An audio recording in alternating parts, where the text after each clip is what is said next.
Hey, what's up guys? My name is Cameron Gallagher from We Are Film, and today we're talking about the Nano Lockit from Ambient Recording. So let's get into it. So as a disclaimer, I do want to say that Ambient Recording sent over these Nano Lockit kits, but as always, they have nothing to do with this episode. They did not pay us to say anything. This is our own opinion, so just before we get into it, I want to say that. So if you're not familiar, Ambient Recording is a timecode company that has been making really great timecode devices for quite some time now, and from what we've heard from other industry people, they kind of said that they are sort of the go-to and the best of the best. Actually, John, who was our sound guy on the Rickety Man, used all Ambient Recording stuff for timecode as well as for the slate, and it was really awesome. It just worked well. It did exactly what it needed to. And when they reached out and wanted us to check out the Nano Lockit for the good take, I was intrigued because I thought, okay, these are more than just a timecode device. So these small little boxes are built incredibly tough. They just feel sturdy. They feel like a industry standard, something that's gonna, last the test of time and is going to work whenever I need it to work. And of course they have this nice little neck strap, and they have a little antenna up top, a green, red, and power button, and then a charging port on the bottom. Now I will say the charging port is like micro USB or whatever the old style charging USB was. I kind of wish it was USB-C, although that's just like super nitpicky. It's not that big of a deal. You can still find those cables pretty much anywhere. So after charging this thing up and setting the initial time code, you're pretty much set to go. These things will run for about 25 hours straight on battery. And of course, the biggest selling point is that they sync to each other. So this is really where this thing becomes interesting. Of course, this is going to basically spew out time code to whatever device you have, whether it's an audio recorder or a camera. And I mean, that's pretty standard. As long as you have the right cable, it's time code. Of course, that's awesome because you can then sync all your devices via time code. But there's something that they want us to talk about that I think is really special, and this is the good take. So basically what this is and sort of how this works on a very basic level is right now I have the Ursa Mini Pro G2 recording this video with the Nano Lockit, the other one we have, connected. Now this is synced to this device as well. So what that means is when I click this green button right here, so I just clicked it, the Nano Lockit is going to mark that this is a good take.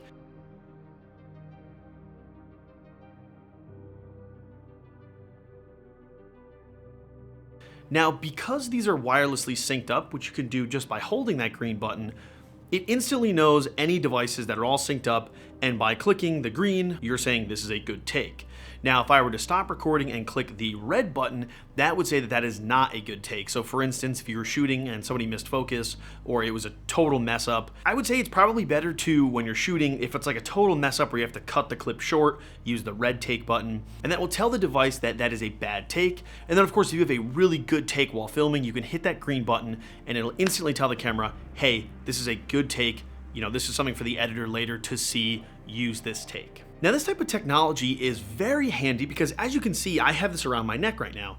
So one thing that's really great is I could be sitting there with my director's monitor away from the camera, watching the takes, and I can actually click that red or green button if I need to during the take. So while I'm watching it, if I say, you know what, this is the one, this is, the actress or actor is doing exactly what I want it to be doing, I can hit that green button and know that it's going to pop up later and I can see, yes, I wanted that take, that was what I wanted.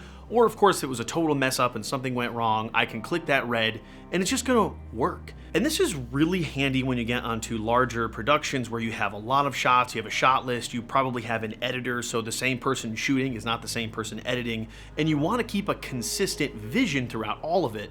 And obviously at the end of the day, that's what's most important, is keeping a consistent vision. So the thing that I really like about these is they're very dual purpose. They are an awesome timecode device. So syncing up all of our cameras and audio devices, we can easily use this as long as the cable can plug into it and run timecode. And right now it's interjecting it to our Ursa right now. And it's great for logging, of course, knowing what was shot when. And at the end of the day, just knowing that we have a good take. Of course, if you're using the Ambient Recording slate, you'll not only have the actual video of the timecode and use that as sort of like your jamming box, and then you can jam all of these. But of course, you can still have that good take. Having all of that at the editor's fingertips makes it very, very easy for them to work on a production, especially a larger production where there might be thousands of shots that they have to, sift through and know which ones to use. Now, of course, I wish we had the Ambient Recording slate to check out. If Ambient Recording was feeling very generous and wanted to send that over, we would not complain. So these things are just the definition of industry standard. They're just built tough, they're very simple to use, and they work when you need them to. Now, do I have a couple gripes with them? Yeah, I wish that it was USB-C on the bottom. I do think the Velcro that they kind of gave with the actual packs themselves is not super strong, so I do recommend finding some way to mount this a little bit better, maybe a small clamp or something like that. Of course, you have to obviously have the cables to connect these to your camera, but a lot of them are really cheap and really easy to find. So again, if you're in a professional market and you need this type of device, this is awesome. So setting up the Nano Lockit is super simple. You can see here the Nano Lockit logger software from Ambient is up, and you can see that right now because I have one of these plugged in via USB. You can see our time code, our record time code. So this is obviously the date today, project settings, the channel, which I didn't touch, but I know you could probably get more into it. And then also download markers. And this is where you're going to download the information that is based off of the stuff that we logged. So we can just put this on my desktop for now, download those logs. And now that has all of the information that we need when in Premiere Pro to check this thing out. So let's jump into Premiere Pro and see how we can see all of the information that this is injecting into our camera. So here I am in Premiere Pro, and I opened up the Nano Lockit logger window. And if you don't see this, obviously, which you probably won't initially in Premiere Pro, you want to go up to Window, Extensions, and then open that guy up. And then what I want to do is I'm going to select my 4 clips here and then click Match Markers and Clips by Timecode. Now, I was injecting timecode, so this is how I'm going to do it. You can do the clapper clip, which is basically holding it in front of it and hitting it 3 times, which kind of syncs it up. Personally, I would say if you can do the timecode, do that. Click Continue, set all timecode synced clips of today, 4 clips selected, import markers. Now what I'm going to do is I'm going to take that marker information that I got, I'm going to open that up. So remember, that was what we saved earlier. 4 clips have matched, 8 markers have been found. Awesome. So now when we look at these, I'm going to go to our little list view here. You can see, just like that, this one is marked red because that was one that we clicked the bad take on, and these are green where we clicked our good take. And yeah, it's pretty much that simple. It's super easy, it's very basic, and the thing that I love is that it's nice that you can just rip through a bunch of clips here and see what is good, what is bad, and not have to go back and figure out what worked, what didn't work. And you can just kind of know from a quick glance that, hey, this was our one that we marked bad, and these are good ones.